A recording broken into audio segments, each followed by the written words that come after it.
My gosh, grabe, hindi naman ganyan ang itsura ko pag nagbibideo ka, di ba? Laging may parang kakaiba dito. Mga puko, man. Ay, ganito ang Wag ka buhay. na, wag ka na. Ganito ang buhay. Siya kumakain, ako wala kong. Ay,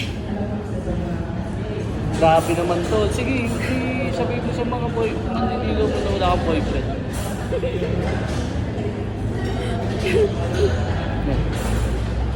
Bagam lang ano, ada kaya mga manliligaw ni Clarice. Kaya niyo ko? Oo, kaya. Isting anak mong darad. Kapay kaya. Dapay best friend ko, Tyrone nga ganun na. Kapay kaya, Jay. Okay. hmm?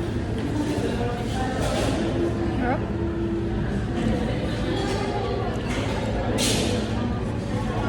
Bakit mo eh? Ba't kaya sarap na sarap ako sa amin? Inhit ka ba?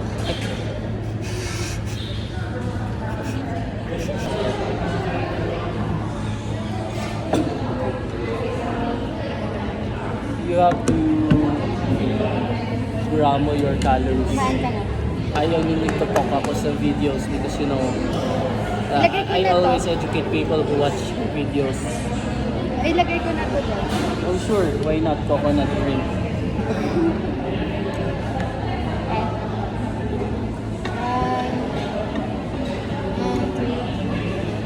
Wow. Step by step, we're moving closer. Yes. Wala, ang dami natin chili oil nakakatawa. Kasi hindi maubos sa mga yan. Chili oil. Yun yung mga regular foods. Awesome.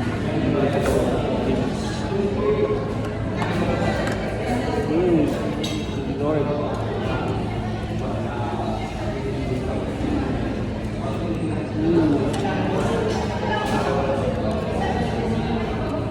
Hmm? Yun yun.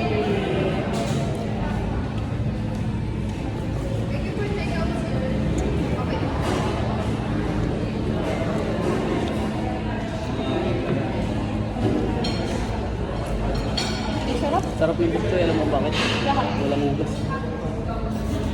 Oo, nalalasaan mo yung freshness. Meron kasi yung may ugas pero nalalasaan mo parang Gusto mo nito? parang ginamot mamaya. Isa lang. Tira mo na lang. Di ba sabi ko sa'yo hiwalay mo yun para hindi maging nawala yung crunchiness. Mm. Kalimutan mo.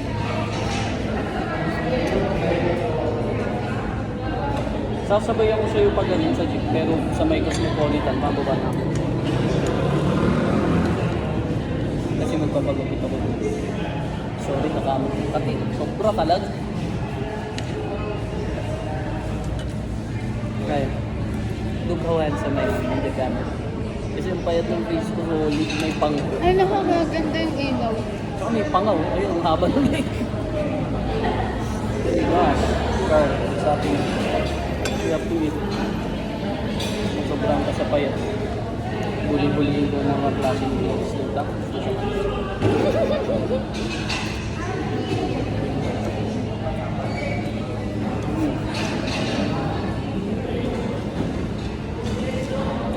Ini ramsam. Yeah.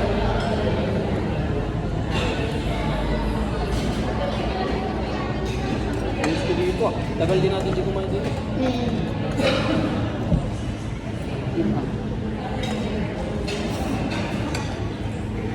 Sarap.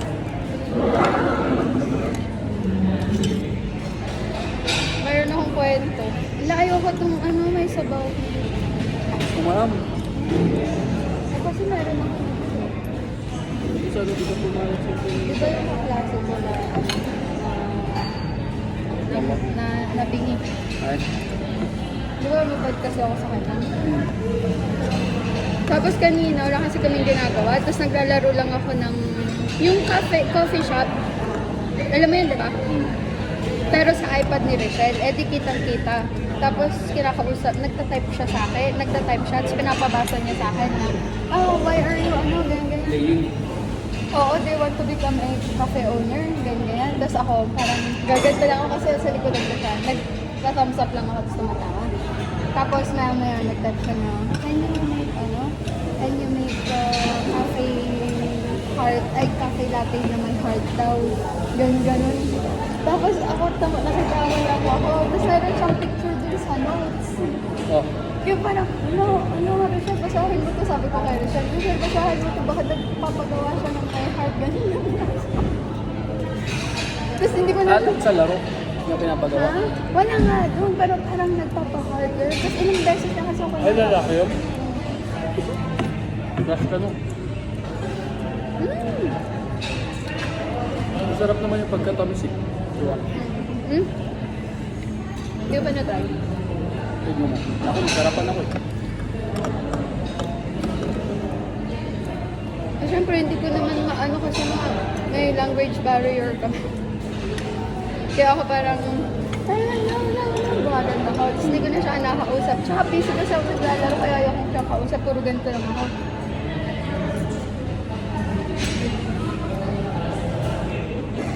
Tapos siguro, Sabi niya siguro, nakasantot dito ako. Nakausap ko lang, pwede mo, crush ko siya. okay.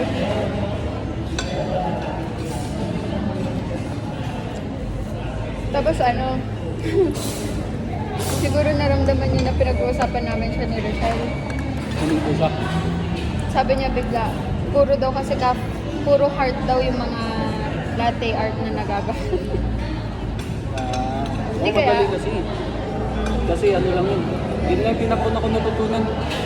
Buhos mo patulak. Sangat mo. Paharap. Magiging art na yun.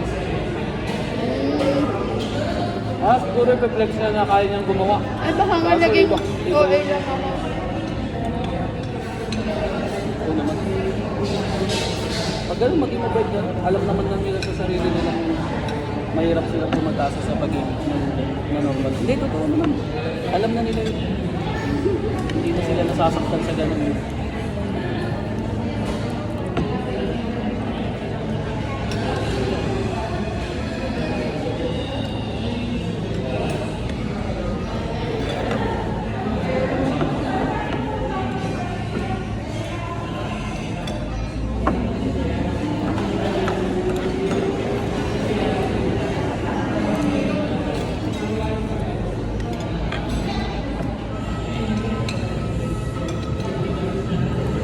Buti sa Singapore may bandayo pa. Diba slim chicken sunod sila nagpauso ng ganito. Tapos yung tayo mura, yung lagi na kinakain ni Tyron. $4 lang yun eh. Lalim ko na ng timbangan. Magtaka lang sila siguro sa airport. May timbangan ka sa Lalim ko sa timbangan. Sige, sabihin mo yan. Ano? Kapag-usap na kayo nila, no? Casey? Si Kobe, yung kasama pala. Ngayon, tanong ko si Kobe, magkano yung sahod? Hindi niya pa sinasabi. Ngayon, ako nang tatawag naman. Hindi sumasagot si Carlo kagabi. Nag-chat niya kanina ko kaya, sorry, hindi ko na sagot. Hindi ko na kami. Anong sabi niya? Sabi ko usap na ako. Pati solid niya. Magkikita pa kayo mamaya niya ni Carlo? Hindi sa tawag mo. Hindi na ako lalabas, nagpapagupit lang. Pero kung naman ganito ako kadili, first time ko makikilala mga pinsan ko. Buti na pumayat na ako eh. Gwapo mo.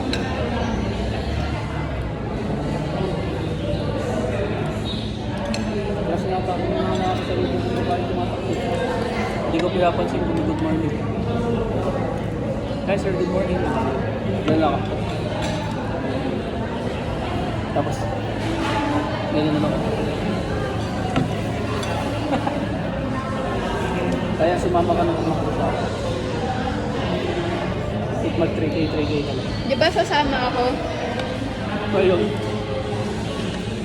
Tapos biglang sa irisan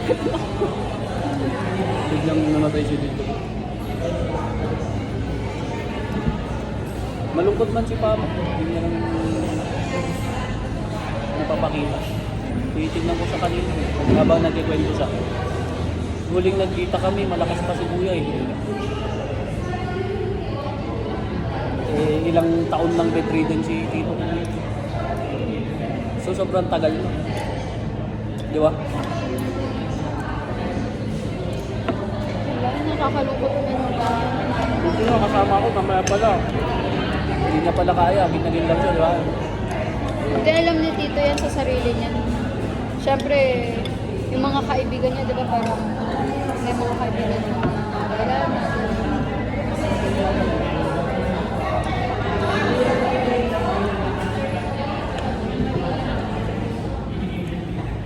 Ba't dati wala yung first part ko, tamad lang yung welcome natin?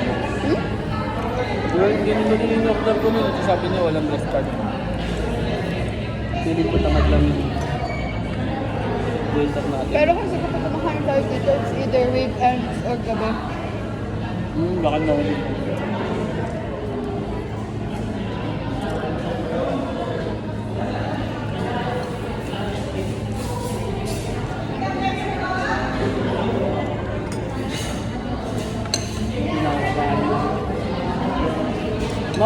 Mahal ko rin. Pag ano, baka pag uwi ko nga ngayon, makapagsak na ako. Matik. Okay lang. Anong oras ako malis ngayon sa bahay? 4:30. Yung... Ano pala pinag-usapan mo kagabi? Ba't ka naniyak? Na-open ko kaya ate yan na ano na ako. Kasi nasimulan na magkwentuhan na ba sa ano. Paano yung Mindoro, paano yung school.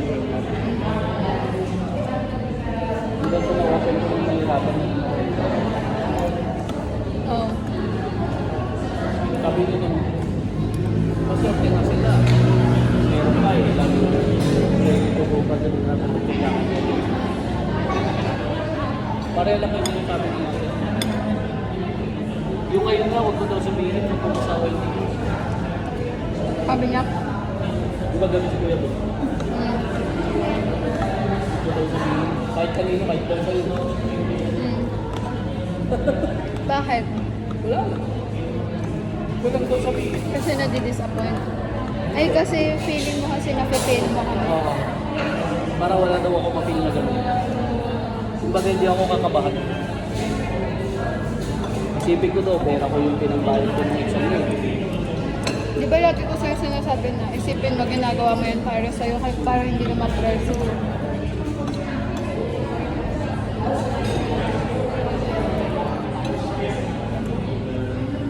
Ano yung pagtimbang ko yun?